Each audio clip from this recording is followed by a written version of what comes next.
வணக்கம் அன்பானவர்களே, என்னோட சேனல் சப்போர்ட் பண்ணுற அனைத்து உள்ளங்களுக்கும் மிக்க நன்றி. நாம் இன்றைக்கி மீன் வறுவல் எப்படி பண்ணலாங்கிறத பார்க்கலாம் வாங்க. நான் மீன் கழுவி சுத்தம் பண்ணி எடுத்து வச்சுருக்கேன். அதுக்கப்புறமா குழம்பு மிளகாய்த்தூள், நம்ம வீட்டில் குழம்புக்கு யூஸ் பண்ணுறோம்ல, அந்த குழம்பு மிளகாய்த்தூள் எடுத்திருக்கேன். அதுக்கப்புறமா இஞ்சி பூண்டு விழுது, அப்புறமா தனி மிளகாய்த்தூள், அதுக்கப்புறமா மஞ்சள் தூள், அதுக்கப்புறம் உப்பு.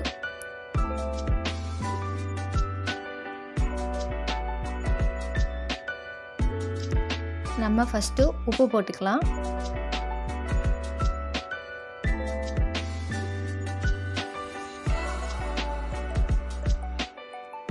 அதுக்கப்புறமா 1/4 ஸ்பூன் மஞ்சள் தூள் சேர்த்துக்கலாம்.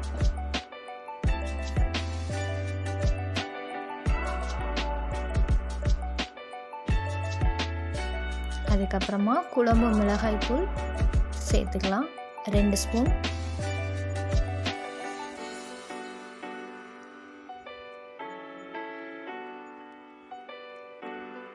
அதுக்கப்புறமா தனி மிளகாய் தூள் 2 ஸ்பூன் சேர்த்துக்கலாம். உங்களுக்கு காரம் அதிகமாக தேவைன்னா நீங்கள் இன்னும் கொஞ்சம் கூட 1 ஸ்பூன் எக்ஸ்ட்ராவாக கூட ஆட் பண்ணிக்கோங்க. அதுக்கப்புறம் 2 ஸ்பூன் அரிசி மாவு சேர்த்துக்கலாம்.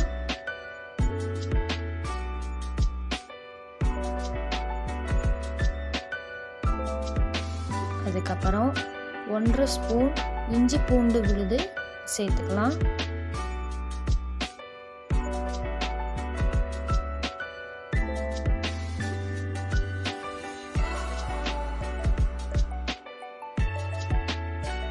அதுக்கப்புறம் நான் ஒரு 1/2 லெமன் எடுத்து வச்சுருக்கேன்.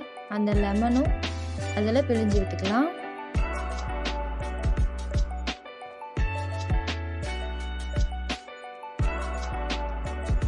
லெமன் பிழிஞ்சு விட்டதுக்கப்புறம் மசாலா நல்லா மீனில் படுற மாதிரி கலந்து விட்டுக்கலாம். மசாலா ஒருவேளை கெட்டியாக இருந்ததுன்னா நீங்கள் கொஞ்சமாக தண்ணி தெளித்து அதில் நல்லா மசாலா கலந்து விட்டுக்கோங்க.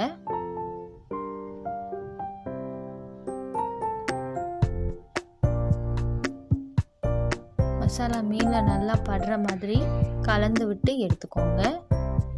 எடுத்துட்டு ஒரு 1/2 மணி நேரம் அதை அப்படியே மூடி போட்டு ஊற வச்சுருங்க. அது 1/2 மணி நேரம் ஊறினதுக்கு அப்புறமா அடுப்பில் கடாய் வச்சு தேவையான அளவுக்கு எண்ணெய் ஊற்றி, எண்ணெய் சூடாகினதுக்கு அப்புறம் நம்ம இந்த மீன் எடுத்து வச்சுருக்கோம்ல, அதை ஒன்று ஒன்றா போட்டு பொரித்து எடுத்துக்கலாம். மீன் 2லேருந்து 3 நிமிஷம் நீங்கள் வேக வச்சா போதும். அது 2லேருந்து 3 நிமிஷத்தில் மீன் வெந்துடும். அதுக்கப்புறம் அதை எடுத்து நீங்கள் ஒரு பிளேட்டுக்கு மாற்றி சர்வ் பண்ணலாம்.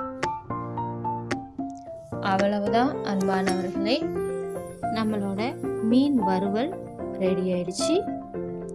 உங்களுக்கு இந்த வீடியோ பிடிச்சிருந்தா லைக் பண்ணுங்கள், ஷேர் பண்ணுங்கள், சப்ஸ்கிரைப் பண்ணுங்கள். அன்பானவர்களே, மிக்க நன்றி.